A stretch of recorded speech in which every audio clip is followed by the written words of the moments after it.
Conspiracy theories have steered American politics for more than 2 centuries, often sneaking into public life before the votes are cast. From tavern talk in colonial times to memes and hot takes today, rumors have moved ballots, shaped policy, and sometimes toppled careers. In this video, we'll connect the dots in plain language, with simple explanations and things you've probably seen in everyday life. You'll see how a single bold rumor can rally a movement, push lawmakers to act, or erode trust in institutions. We'll walk through 3 pivotal moments where rumors changed the course of policy, plus a few modern twists that still feel familiar. Expect clear takeaways you can use in your own conversations. How to spot a scare tactic, how numbers can be spun, and how small stories become big ones. If you've ever wondered why a headline sticks while the facts blur, this is for you. Grab a seat for a ride through history, psychology, and politics, with a dash of humor to keep things human.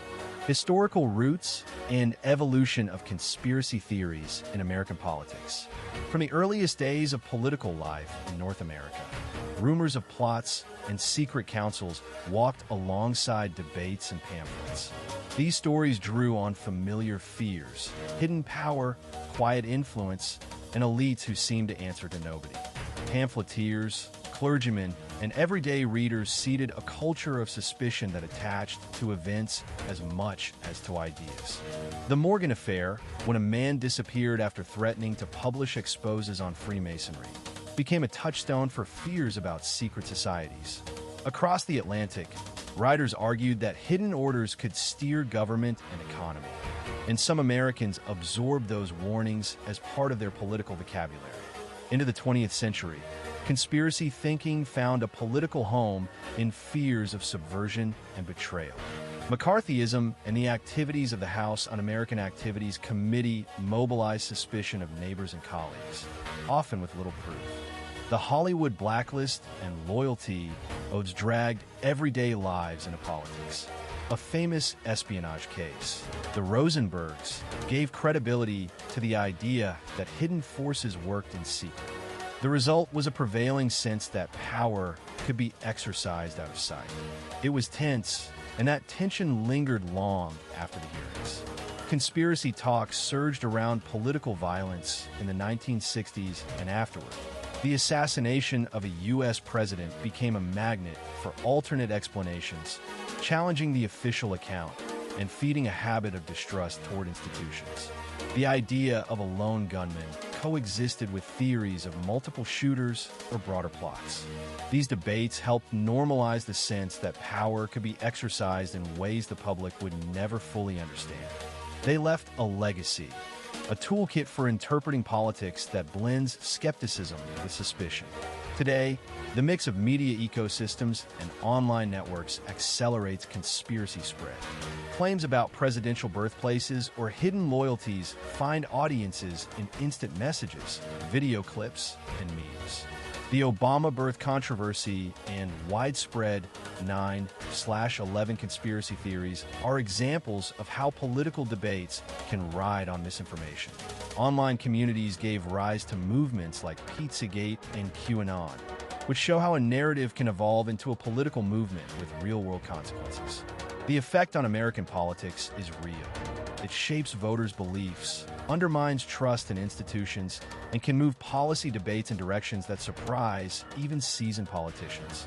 Humor helps a little, but the impact is serious enough to notice. Mechanisms of dissemination and belief formation in a democratic era. They spread through many channels in a democracy, moving from whispered rumors to loud broadcasts and back again. In everyday life, a claim could begin in a coffee shop or on a neighborhood social page, ride along by word of mouth, land in a local newspaper, and then appear on a radio show or a televised debate. Each step adds speed and reach, turning a tiny seed of doubt into a growing sense that something hidden must be going on. Simple, catchy explanations travel well, while vague suspicions gain a life of their own. People latch onto familiar symbols, suspicious elites, secret meetings, or hidden money, because they feel ready-made to slot into existing words. Belief forms where emotion meets story, not just where facts live. A striking tale is easier to remember than a careful report, and it often answers questions people didn't know they were asking. When a narrative fits someone's identity or community loyalties, it sticks even if the proof is thin. Social proof matters a lot. If a neighbor or a trusted friend shares it, we tend to assume it must be true, or at least worth considering. That validation can come from a post, a podcast, or a rumor at town hall. Curiosity becomes conviction, and skepticism can drift towards cynicism when the same story keeps resurfacing in different formats and voices. In a democratic era, the lack of one central gatekeeper changes the game. Anyone can publish, and algorithms often reward sensational claims with attention, regardless of accuracy. That creates a fast-moving stream where corrections arrive late or get lost in the noise. Targeted messages add another layer. Groups tailored to specific audiences receive tailored versions of story, strengthening belief where it resonates and bypassing checks that would slow it down. In practice, a rumor about a political actor or policy can leap from a casual post to a heated debate, then seep into campaign rhetoric as if it were a proven fact. Trust in institutions may be shaky, so people lean more on familiar voices, friends, community leaders, or online personalities than on distant authorities. The result is a public square where belief is shaped as much by who speaks as by what is said. Concrete, everyday patterns show how these mechanisms play out now. A viral post can turn into a chain of memes and clips that frame an issue with a simple villain and a clear solution, even if the underlying evidence is muddy. Local concerns, schools, taxes, or public safety become amplifiers when conspiracy narratives promise simple remedies.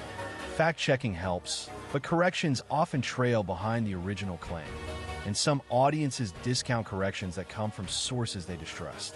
People learn to sift information slowly, using habits like checking the source, looking for multiple independent confirmations, and asking what would have to be true for the claim to hold up. Yet many still share content without verification, impressed by a neat story that feels right in the moment. A touch of humor helps here. Sometimes a humorous debunk bites back, but the original joke has already done its work. In the end, the spread of conspiracy ideas in a democracy relies on how easily people hear a story, how closely it aligns with their feelings, and how quickly it can travel through connected networks. Representative case studies across more than 2 centuries. Secret networks and hidden influence shaped early American politics, and one notable case is the anti-Masonic movement.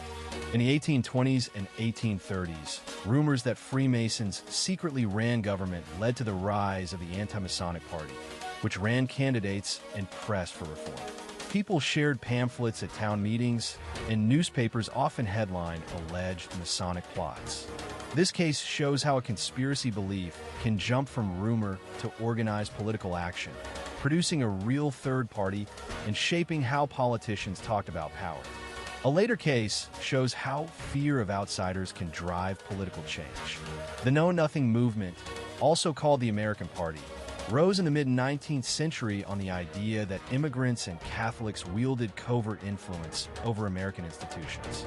They organized lodges, claimed insiders knew nothing, and drew votes away from old parties. Their rhetoric helped shift immigration policy debates and contributed to the realignment that preceded bigger national conflicts. People who never met a stranger suddenly found themselves debating who belonged and who didn't, often over dinner table concerns that felt local but reached into national law. Another clear example is the Red Scare and the McCarthy-era paranoia about a communist conspiracy inside government. Loyalty oaths, investigations by whack, and blacklists frightened people in movies, on campuses, and in factories. The climate limited civil liberties, cooled political debate, and damaged lives. Some argue whether those steps prevented real threats, but the chill on dissent is undeniable and lingered long after the headlines faded. Everyday life felt touched by suspicion, like a neighbor who could be called up for questions at any moment. In the new century, conspiracy theories moved faster and farther with social media. The birther movement claimed that a sitting president was not born in the United States, and it found a political audience that helped shape campaigns and rhetoric. Some politicians echoed the idea or refused to debunk it, which lent the rumor legitimacy in certain circles. More recently, movements like QAnon have claimed secret networks run everything, and their online communities push protests and, in some cases, violence. The impact is mixed, but it shows how modern networks can turn a rumor into policy pressure and real-world action, for better or worse. Institutions, media, and policy impacts of conspiracy narratives. Conspiracy narratives have shaped how governments organize, supervise, and police political life. They provide a shortcut explanation for unrest, and that shortcut tends to attract official tools like investigative committees, loyalty reviews, and expanded surveillance. In practice, this means political leaders and bureaucrats have used conspiracy thinking to justify new forms of oversight or to target groups seen as threats. The result is a web where suspicion feeds policy, and policy, in turn, legitimizes further suspicion. It's messy, sometimes shadowy, and oddly persistent. Media acts as both bellwether and amplifier. A rumor can move from pamphlet to radio to viral post in moments. Conspiracy talk has shaped how media frames events, sometimes inviting sensational coverage that seems to prove the theory in the eyes of believers. The rise of anti-government and anti-establishment conundrums shows up in how stories are pitched and who gets to speak first. The spread isn't just about big headlines. It's about everyday reporting choices, the memes that ride along, and the way audiences decide what counts as evidence. Life offers plenty of real-world layers. A rumor starts in a corner of the internet, slips in a talk radio, and lands on the evening news with a splashy graphic. People laugh, then brace for the next development. It's a loop that media footing and audience appetite love to dance. Policy impacts are where the rubber meets the road. Conspiracy claims have spurred security expansions, safeguarding measures, and the creation of new agencies or authorities to monitor perceived threats. They have nudged lawmakers toward tighter information controls, more aggressive oversight, and at times, dramatic shifts in how elections are run or how people are protected during crises. Some policy debates hinge on the belief that unseen forces are manipulating events, which makes lawmakers lean toward precautionary rules, even when the evidence is contested. Platforms also feel the pull, weighing how to moderate content without stifling legitimate exchange. In practice, this means clearer rules for misinformation, tougher consequences for harmful falsehoods, and ongoing struggles over who should decide what counts as truth. The result is a policy landscape where conspiracy narratives push for speed and secrecy, while accountability pressures push for transparency and guardrails. Small choices matter here. A few well-placed investigations, transparent funding trails, and open evidence processes can curb the most damaging misperceptions without silencing dissent. Media literacy becomes a practical tool, not a slogan, helping people distinguish between plausible critique and unfounded theories. When platforms double down on clear labeling and reliable sources, they reduce the fuel for conspiracy-driven policy bets. And when institutions publish clear, accessible explanations of decisions, the public sees reasons instead of shadows. It's not a perfect cure, but it's a workable path that keeps politics connected to reality, with room for healthy skepticism and a bit of humor along the way. Public opinion, electoral consequences, and governance adaptation. Conspiracy theories move through social networks, media channels, and everyday conversations, shaping how many people see politics. They turn complex events into simple battles of good versus evil. Public opinion then leans on a story of hidden hands and secret motives, and people start to read events through that lens rather than through the facts alone. A neighbor hears a rumor about a candidate. The rumor explains danger in a way that feels controllable, and the belief sticks even when counterarguments arrive. Cognitive biases help. Pattern seekers notice coincidences, and confirmation bias keeps confirming what fits the plot they already bought. Humor helps no one here, but it lightens the mood. Electoral consequences follow when belief in a conspiracy shifts how people decide to act on voting day. Turnout can rise or fall, depending on whether the theory stirs fear or anger. Campaigns tailor messages to fit conspiratorial frames, emphasizing threats, secrecy, and the idea that insiders are rigging the system. That shifts focus from policies to trust. Rumors spread quickly on social feeds and in neighborhood conversations, sometimes leading voters to abandon a candidate they would otherwise support. Or it can mobilize a base to show up at the polls with a loud voice. In some communities, distrust of ballots, voting machines, or officials translates into different patterns of participation. No single outcome fits all, but the reach is real. Governance adapts by trying to meet the new demand for clear, trustworthy information while also defending against manipulation. Officials publish plain language explanations and sources. They hold open forums, request independent reviews, and invite questions from the public to show they are listening.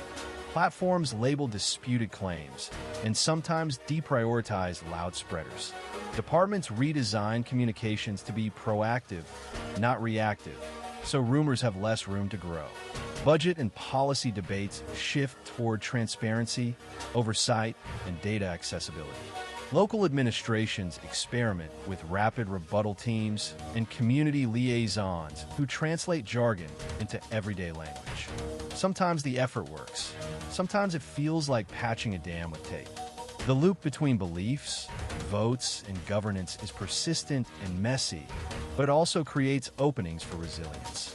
Education, media literacy, and credible sources matter. When people can see how a claim is built, where it comes from, and what evidence underpins it, they're more likely to separate the rumor from the policy. That is not a quick fix. Conspiracy theories will surface as long as uncertainty exists, yet governance can slow their reach by being clear, concrete, and patient.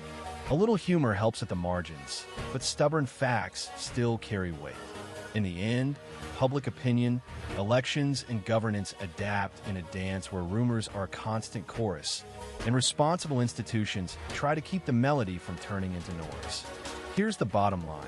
Conspiracy theories have quietly shaped American politics for more than 2 centuries. They spread when times feel uncertain.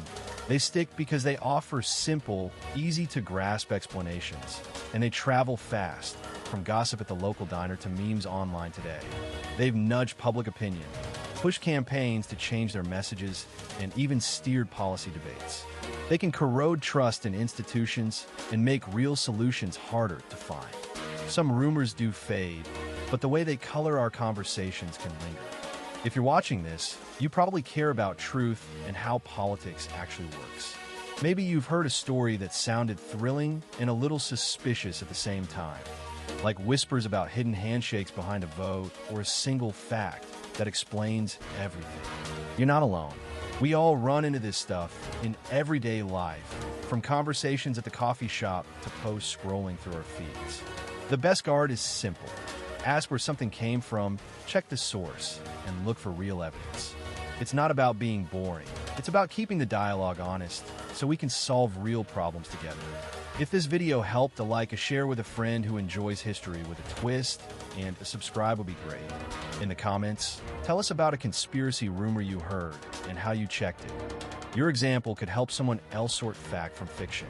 Next time, we'll dive into real-life cases, show quick, easy ways to verify what you read, and talk about how to discuss tricky topics without turning a chat into a feud.